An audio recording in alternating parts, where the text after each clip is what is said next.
In the year 2001, Canadians ate 31 kilograms of chicken per person. Given that rate of consumption, if we had to process the poultry ourselves, chances are we'd be in a rather foul mood by dinner. Thank goodness for chicken processing plants. The chickens arrive at the factory with their feet, legs, and heads already cut off. What's left are the breasts and wings. The slaughterhouse also removed the internal organs. A conveyor belt transports the chickens to the cutting and deboning zone, a bustling assembly line operation. Workers prop each chicken on a cone-shaped stand in order to have both hands free to work on it. Cutting up a chicken properly isn't as easy as you might think. The workers get special training. It's crucial they keep their knives well sharpened and wipe them after every 5 or so chickens.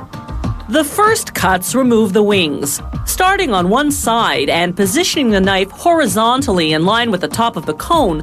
The worker makes an incision where the wing joins the shoulder, then cuts downward across the back of the chicken. Then a quick cut and twist to detach the wing. It's the same procedure on the other wing. The incisions at the wing-shoulder joint must slice through the tendon completely. Otherwise, detaching the wing is difficult. And struggling with a slippery wing while holding a knife in your hand can result in serious injury. The next cuts remove the skin and breasts. They peel off the skin, then pull on the 2 breasts and make a quick incision to release them. They slice the breasts apart, carefully checking for bones that might have broken off from the carcass and be hiding in the meat.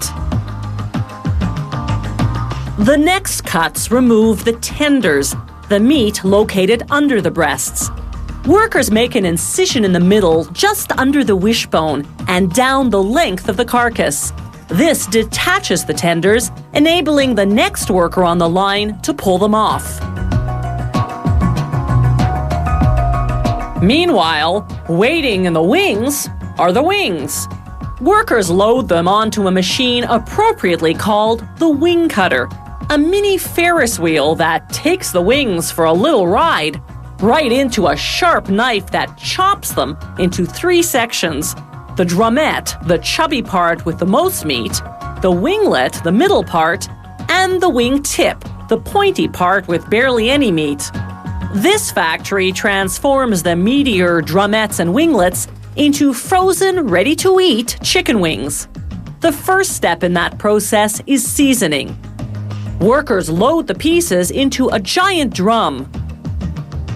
As the drum rotates, they inject the seasoning, barbecue or honey garlic, for instance. After about an hour, the chicken wings come out evenly coated.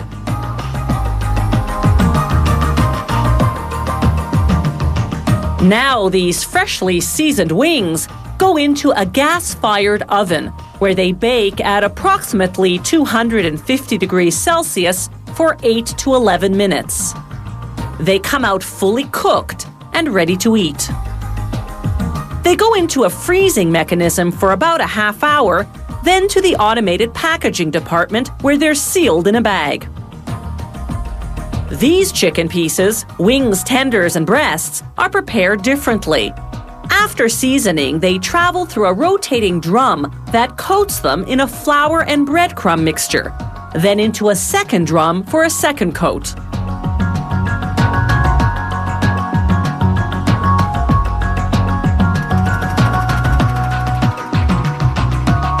Next stop, a 40-second deep fry in canola oil, just long enough to adhere the coating. Then from the frying pan into the fire, as they say. Well, into the oven, actually. After 20 minutes at about 250 degrees Celsius, these chicken pieces are fully cooked and ready to be frozen and packaged.